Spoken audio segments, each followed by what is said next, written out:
Welcome to the Three Martini Lunch. Grab a stool next to Greg Columbus of Radio America and Jim Garrity of National Review. Three Martinis coming up.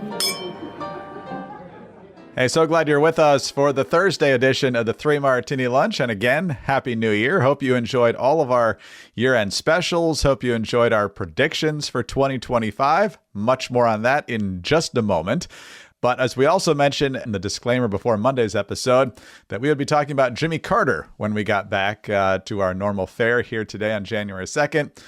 We did not anticipate, even Jim, in his prediction from 2025, that we'd be dealing with terrorism on New Year's Day. So the Carter plans have been pushed back at least till tomorrow. We will do a Jimmy Carter special for sure. Right now, the plan is for tomorrow, unless events intervene. Today, we're going to be talking about, of course, the terrorist attacks in New Orleans, in Las Vegas, and because things in Washington never run smoothly, we're going to talk in our final segment about how House Republicans could make things very, very interesting tomorrow, or they could band together and get the ball rolling here on the new Congress. So we will see about all of that. But Jim, first of all, Happy New Year to you. Great to be back with you. And I guess the first thing we have to do is talk about terrorism. 3 hours into the new year in New Orleans, Central Time. It was an electric vehicle pickup truck that was just plowing right through Bourbon Street, went around the police barricade, not the usual police barricade, but then just, if you've ever been to Bourbon Street, it's a very narrow street. It's not super wide. And on New Year's Eve, going into early morning New Year's Day, there's going to be a ton of people out there. And it's just a target-rich environment for anyone who wants to do mayhem in mowing down people on Bourbon Street. And that's exactly what happened. As of this recording, it's 15 dead. It was originally listed at 10. There's at least double that injured, and we don't know the severity of all those injuries, so the death toll could potentially rise. And we'll talk about this in the second martini a little bit more with the FBI, but it looks like there's at least a self-acclaimed affiliation with ISIS, if not an actual one. IEDs in the truck and potentially other places around the French Quarter, it seems. And so there's different layers to this. The figure, Shamsuddin Jabbar, is a U.S. Army veteran, U.S. citizen. Then in Vegas, we've got the Cybertruck that exploded outside the Trump Hotel. Cybertruck, of course, is Tesla, Elon Musk. So not a lot of mystery about the message trying to be sent there. The question is whether this person was also radicalized, also an Army vet, sadly. Apparently from the social media, this person had gone very hardcore anti-Trump, which is, again, discernible probably from the way that this attack was carried out. And so trying to find links. It seems like these vehicles were rented in roughly the same manner. They both served at one point or another at Fort Bragg, now Fort Liberty. So a lot of details trying to forge together. There's videos floating on the internet about terrorists wanting all these coordinated strikes in 2025 in the U.S. and beyond. So, Jim, as we mentioned, the prediction, your outlandish prediction was there would be a left-wing political terrorist attack in this country. Not specifically an Islamist terrorist attack, but that's exactly what we got. And so the worst, or some of the worst news you could wake up to on New Year's Day. And now we're trying to put all the pieces together and hope we can prevent other ones. But what stood out to you most here? Well, first, on our programming note, I think the plan is to air our Jimmy Carter discussion tomorrow, unless someone launches another terrorist attack. So don't do that, America. Don't do that, Islamists. Take the day off. In part because this is a terrible thing you should never do and kills innocent people, but also it will really screw up our programming schedule if you do that. So don't commit any more terrorist attacks. That's my first request on that one. We were taping before Christmas, and I should, in humility, I should point out, I had mentioned Al-Qaeda and ISIS and said, we don't worry about them as much as we used to, so I don't think it'll be Islamist. The perpetrator in New Orleans had an ISIS flag. Apparently this guy also may have had a screw loose, was going through a bad divorce, had debts, had, businesses failing. So he had other problems in his life. And we may look at the thing and say, okay, this guy was cuckoo for Cocoa Puffs in some way. But he apparently had recorded videos saying he had dreams encouraging him to join ISIS, and that he did so because he wanted the news media to focus on the war between the believers and the unbelievers. At least that was the last thing I heard before we started taping. So, look, it feels like when these happen, going back to the heyday of the Islamic State, something would happen. Pulse nightclub, Fort Hood, San Bernardino, and you'd get into this sort of semantic argument about whether it was an ISIS attack. Was he a trained, did he have an ISIS membership card, or was he merely inspired by ISIS?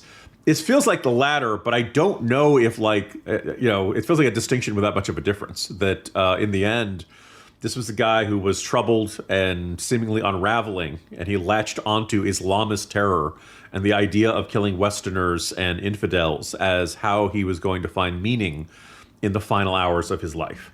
People saying, and I mentioned, we don't think about ISIS that much anymore. The Islamic State has been smashed.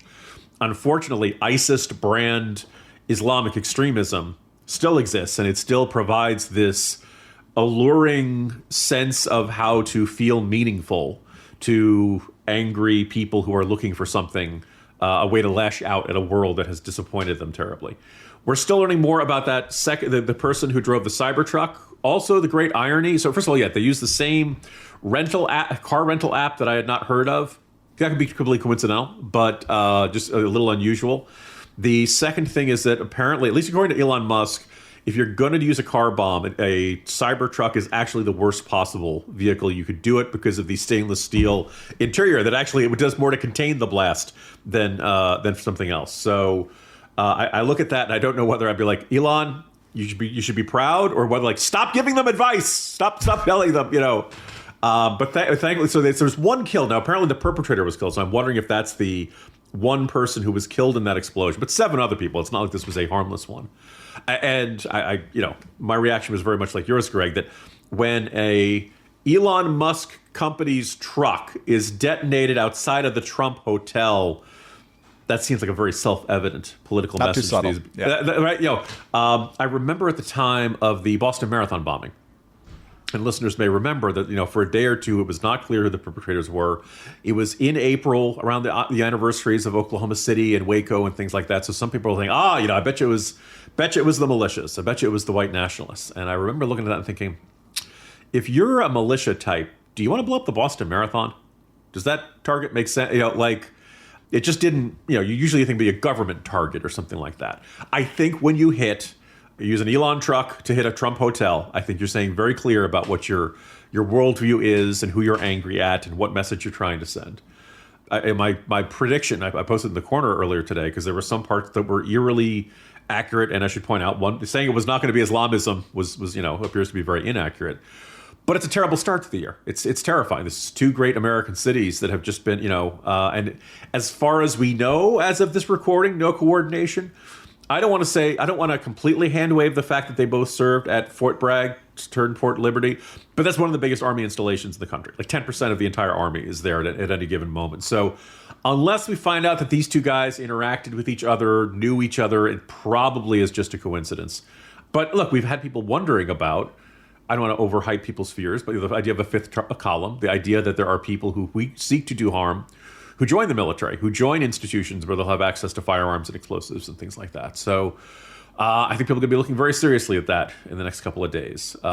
This was the Sugar Bowl, was the one that was postponed for a day. That they're going to play it, I think, later today. I think everybody's going to be on edge for a while, and understandably so. And we will talk more about the government response to this, which has been less than fully reassuring in the last day or two.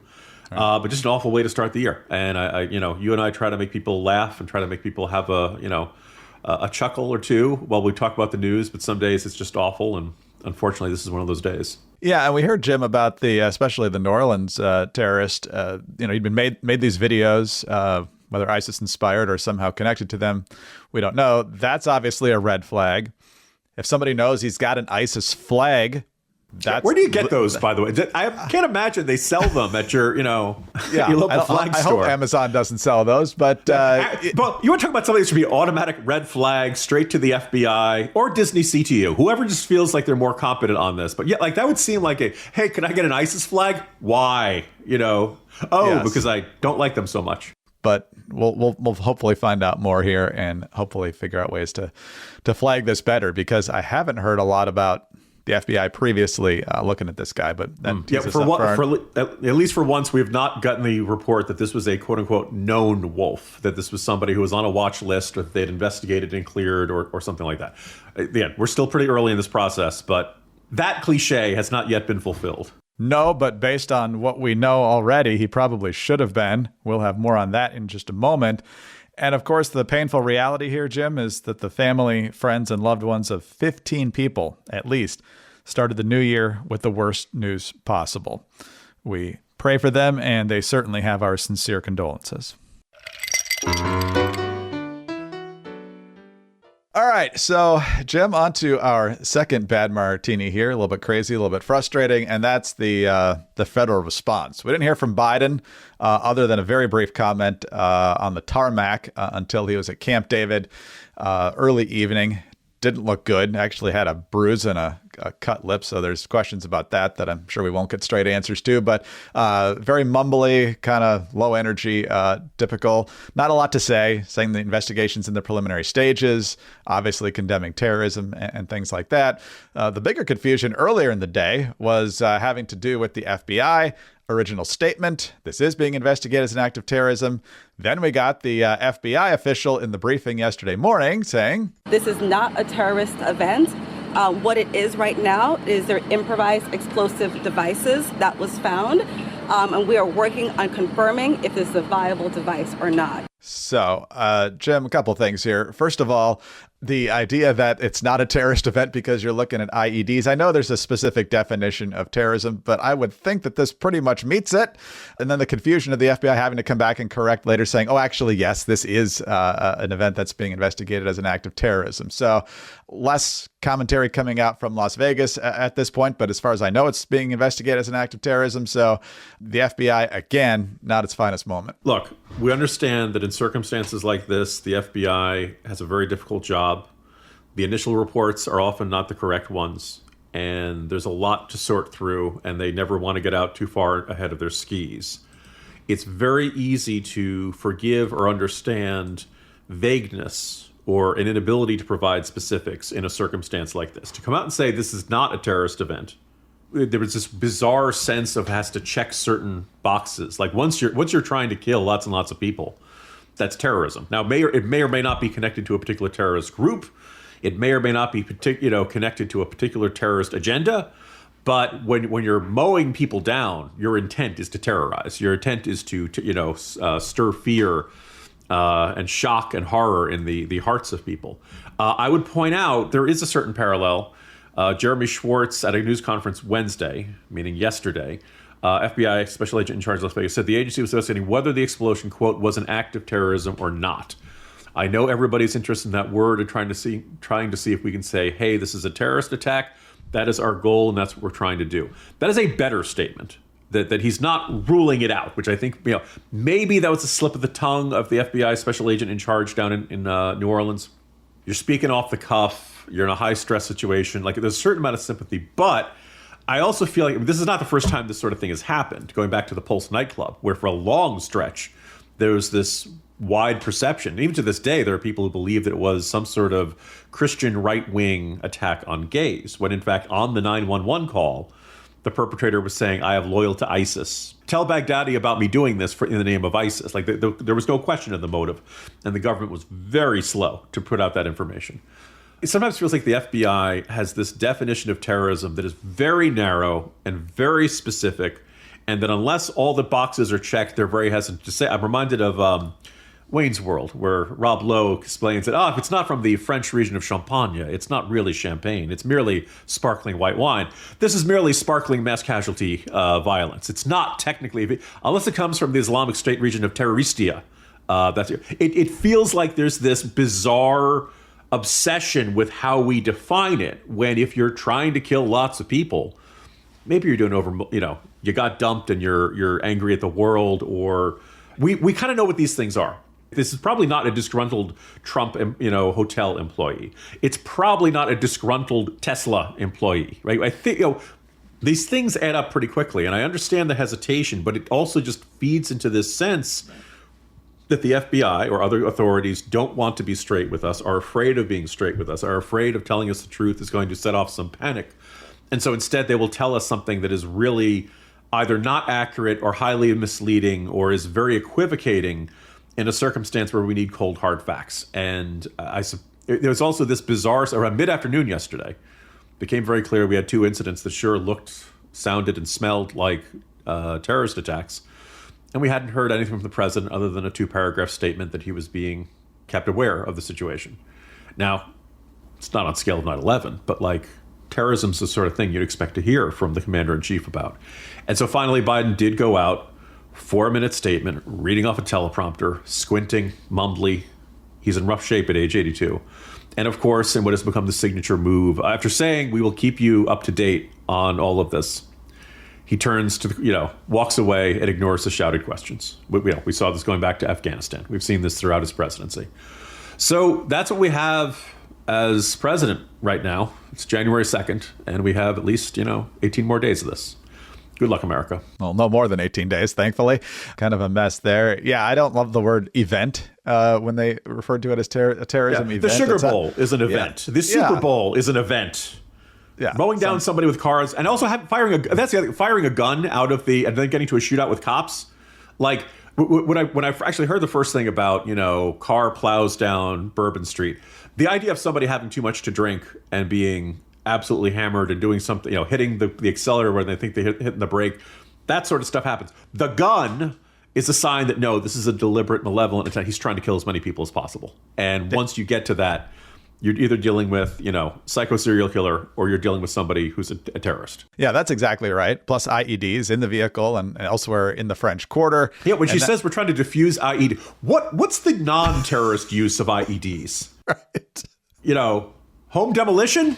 You're remodeling a kitchen or something? Yeah, it's ridiculous. And then I think it was the AP who steps on rakes like this all the time, but the one in Las Vegas saying Tesla Cybertruck catches fire and explodes. That's making. I'm no fan of the electric vehicle mandates and anything like that, but this is not an example of the battery catching fire and the thing smoldering all the way down to rubble. This was a deliberate attack that the driver set off. It's crazy. Oh, now they cover electric vehicles critically. Their hatred of Elon Musk might be the only way to avoid EV mandates coming down the road here. But anyway, that's a whole different topic. But hopefully more competence as this investigation goes on. But Wednesday, not the finest hour.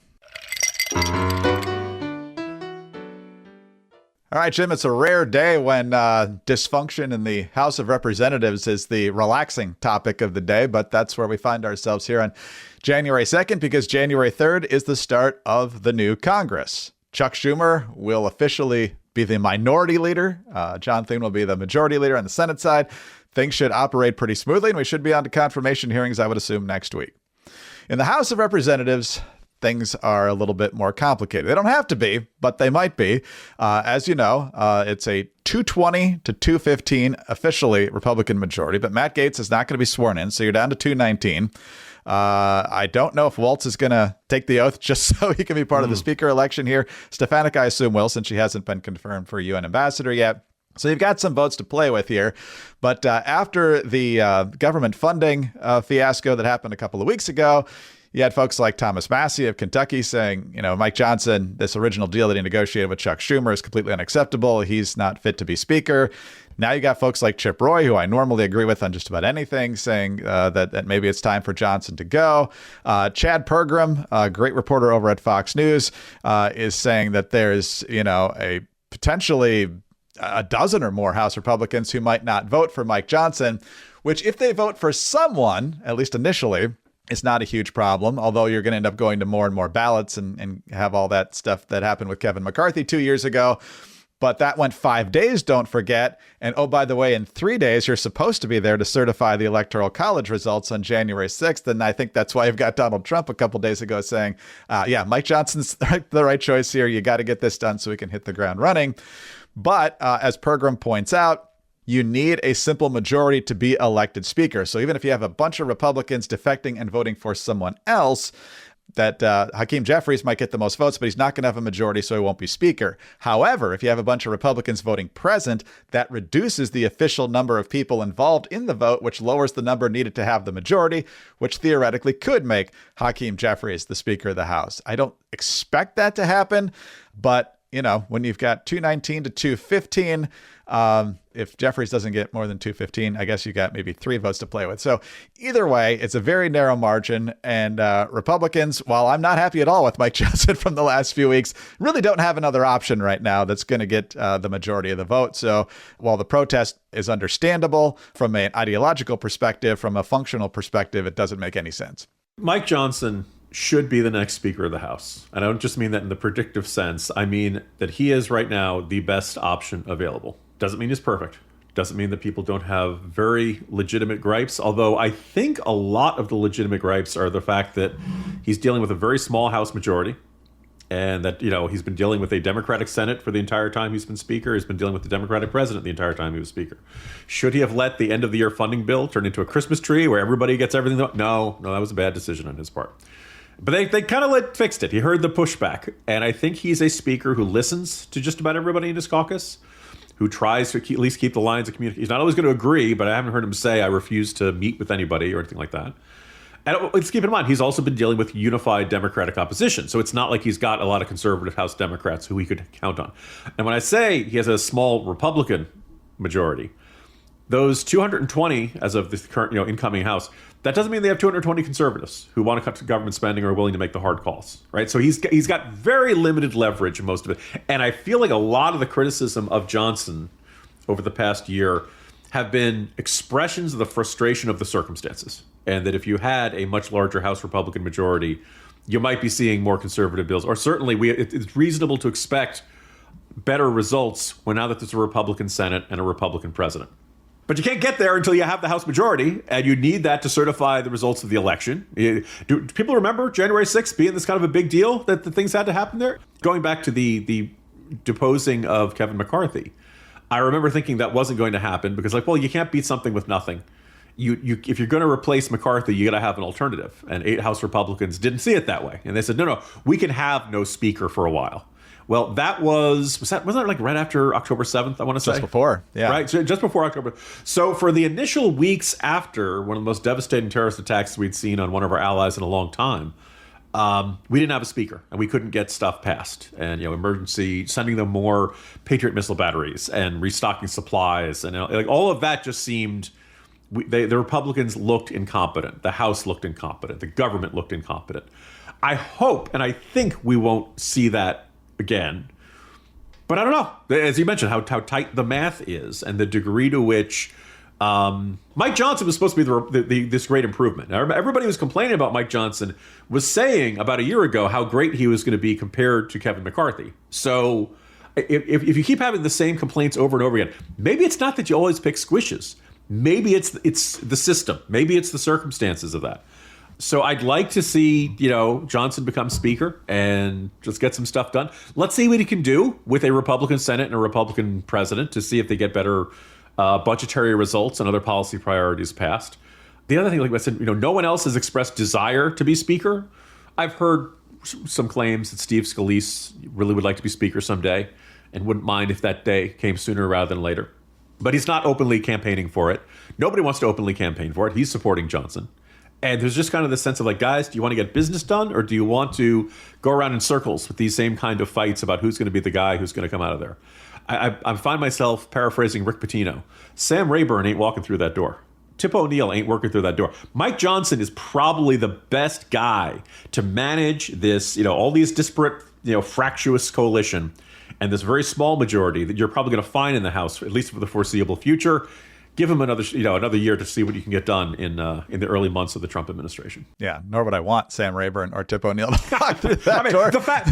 Not so much being Democrats, but they were seen as very powerful and influential House speakers. My point being there. Yeah, I get you. But you're right. You got to have somebody else who can get the majority vote. And there's absolutely nobody else who's even going to come close. We saw that with McCarthy. They threw out a half dozen different names that they even get to double digits. Some of them probably did, but nowhere close to where you need to go. So there could be a lot of grandstanding, but ultimately, it's your one option to move forward right now. I don't love what he did, and the gripes in some cases are legit. But now's not the time to get into it, because you can't win. You can't win the fight right now, and all you can do is make life harder for the Republican majority going forward and embolden Democrats. House Republicans, you have much bigger fish to fry right now. Exactly. And a lot you can still get done even with a narrow majority if you play your cards right. So anyway, Jim, no good martinis to start the year. I hope that's not an omen for how 2025 is going to go, but nonetheless, we soldier on. Good to be back with you nonetheless, and we'll see you again tomorrow. See you tomorrow, Greg. Jim Garrity, National Review. I'm Greg Corombos of Radio America. Thanks so much for being with us today.